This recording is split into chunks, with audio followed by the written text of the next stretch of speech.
Now, before this video starts, I just want to mention one thing. What I'm about to talk about is not something that I am happy about. I actually kind of wanted things to be different and wanted to see other news regarding what I'm about to talk about and to basically rekindle my hope in some of the gaming companies and some of the games that are coming and are already here. However, life is not fair. Good evening, ladies and gents, my name is Helzo and I'm DiscussThing, and today we're going to talk about Star Wars Outlaws release on Steam and how badly it is going for them. But before the video continues, if you enjoy my content, please follow me here and in the links below to my socials and my Patreon. And if you want to support me directly, click the join button and become part of the DiscussThing guild with the 3 tiers that I have prepared for you with awesome perks on each one. Thank you very much in advance. So Ubisoft just released Star Wars Outlaws a couple of days ago on the Steam gaming platform, which I think that didn't work out for them as well as they have been hoping. Now, a little bit of a background. I personally gave up on Star Wars things that are to come after my initial Acolyte review. But I want to talk about this because this is not just about Star Wars or the Star Wars franchise. This is also about Ubisoft, who are connected to Assassin's Creed Shadows, on which I have talked about extensively on this channel in the past few months. And Star Wars Outlaws has had a lot of issues since it was released earlier this year. Among some of the more controversial takes on the main protagonist and some of the things that she does or doesn't do, or how she's a female Han Solo and all of that, there's also a more directly linked to gaming problems, and that is that the game was reported to be incredibly buggy, filled with a lot of gaming mechanics fails, bad AI, just abhorrent animations and style changes. You had issues all around the gaming spectrum for any metric that a game should be scored on. And on that note, I just want to show you one of the many articles that Park Place wrote about this game. This is one of the more recent ones from August the 5th. And it's titled "More Star Wars Outlaws Clips Mocked for Terrible AI, Bad Combat, Horrible Physics, and Ridiculously Strong Female Protagonist Moments." This is one of dozens of articles, and not just on That Park Place. A lot of gamers, a lot of people, a lot of YouTubers have reported on these issues. The article itself has posts from Grumps and posts from Learning the Law, who showcase some of these clips. I have watched them. If you want a good laugh, you'll also watch them yourself. One of the things that Learning Law said is that Star Wars Outlaws recommends 3060 Ti for native 720p resolution, which is huge, and the journalist compared it to Red Dead Redemption 2 in space. This is just one of many things that were wrong in this game, and the running joke that Ubisoft has never published a finished or polished game in their career is apparently still holding on as not a joke, but a very truth. Now, from what I just heard, on their release day on Steam, Star Wars Outlaws was patched, and apparently it has improved upon a lot of the gaming aspects and removed a lot, if not all, of the bugs, which, granted, it is good. However, there are things that we should now mention. The game reportedly sold up until this point around 1 million copies, which at a $60 to $80, depending on where you get it from, you might think, yeah, that sounds good, that's a good game. However, this is a Star Wars game with the names Massive Entertainment as a developer and Ubisoft as a publisher, which automatically means that just making a Star Wars game with this company is at least $200 to $300 million. At least. And that is only the production cost, mind you. We are not going to count anything else. And to get to the point that I'm making, this is currently the life. I just refreshed it. Steam charts for Star Wars Outlaws. 1,323 players since release date, which was on November 21st, which was yesterday. And we have had just one day with a bit of rising stats. I will grant that. And I would actually make some prediction that you might think are insane. I predict that by the end of Sunday midnight, there will be around 7,000 to 8,000 peak players who have purchased the game, and probably around 6,000 concurrent players that are almost constantly there. I don't know how these numbers sound to you with what I said beforehand, however, those are not good numbers. And I have talked on this channel about the gaming mentality, and I explained it on my Dragon Age the Vanguard videos, and how what I said back then turned out to be true. I said that the game will not underperform, but it will flop, and it will not reach 100k concurrent players, which both of these things are turning out to be true. Now, the gaming mentality is that when you have a game that you anticipate on your platform or on any, or just to be released as a whole, you automatically want to get it as soon as possible, to purchase it and to play it first chance you get. And there is one thing that I have dubbed the gaming vacation from work, which encompasses people who have a day job and who play games in the evening after they return from their duties. And it's not an isolated incident to have a gaming vacation, which means just to take a few days off to play the game throughout the whole day.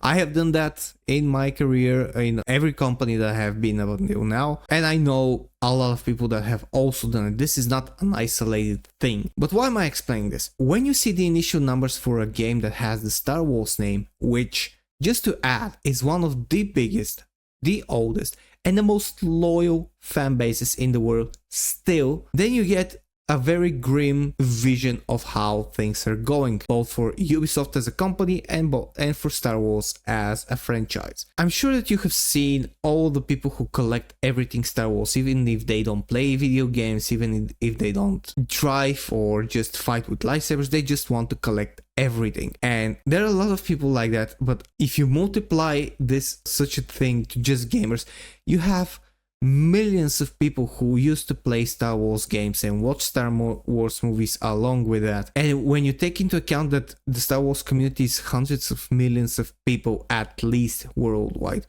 you can take a pretty good gander at how many people are interested in this game right now.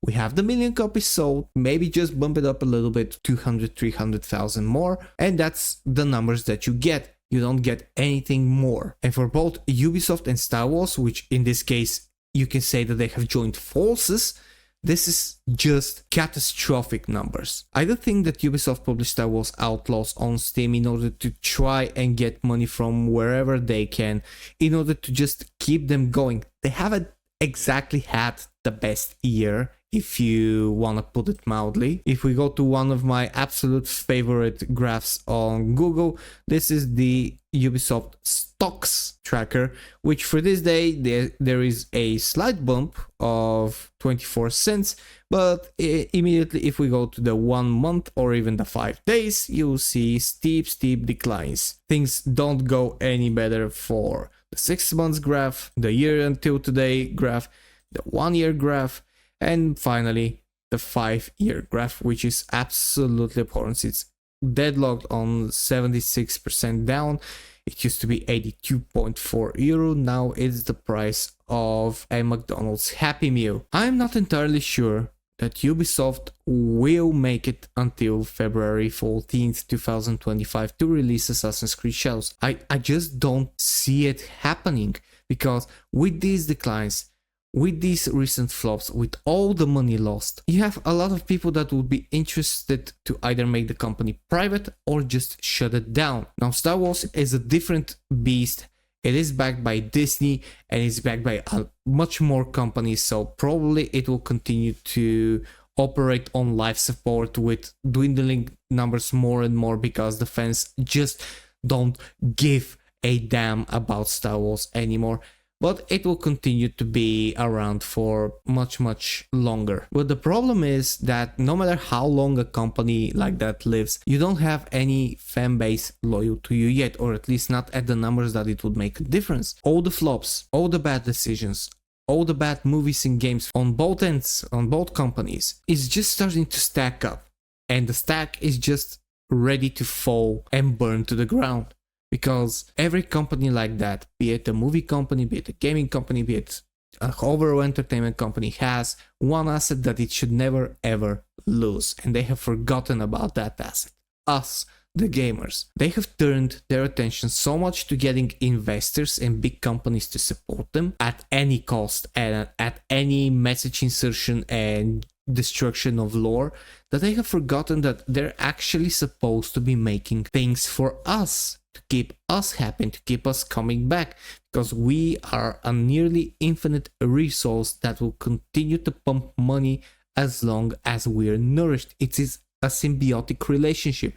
We get our absolute amazing escapism from life and hours of fun, and they get our money. That's what we pay for. We pay for that unique entertainment. And when you take away that entertainment and you replace it with either sloppy gameplay, lots of bugs for full price tags, when you replace it with bad movies, bad TV shows, narrative insertions, DEI slob, bad acting, bad storylines, and expect that we pay attention and continue to watch your increasingly lower quality products, that's when at one pivotal point, you lose your fanbase. And that's what happened with Star Wars Outlaws.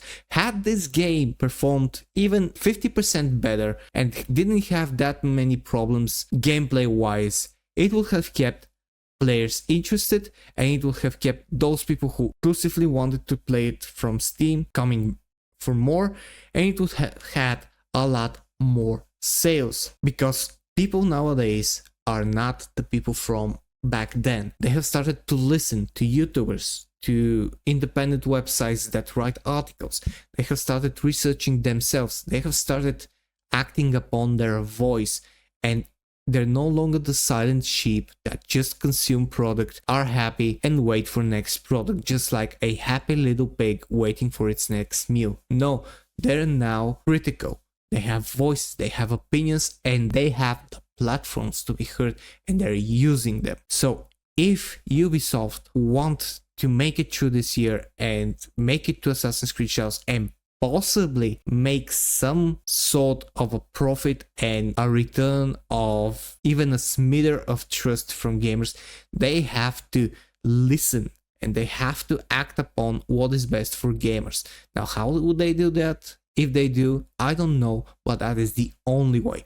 Otherwise, it will be another company that was closed before because of their politics and because of their sloppy work, and we will watch it burn to the ground, and we will leave for something better. This is the current situation. This is the fight, and the fight is just. Thank you for watching this video and for staying so long. If you did, please follow all the links in the description below on my socials and my Patreon, where me and my wife help homeless animals and animals in shelters. Click the like and subscribe button if you want to support me on YouTube, and click again the join button to support me directly.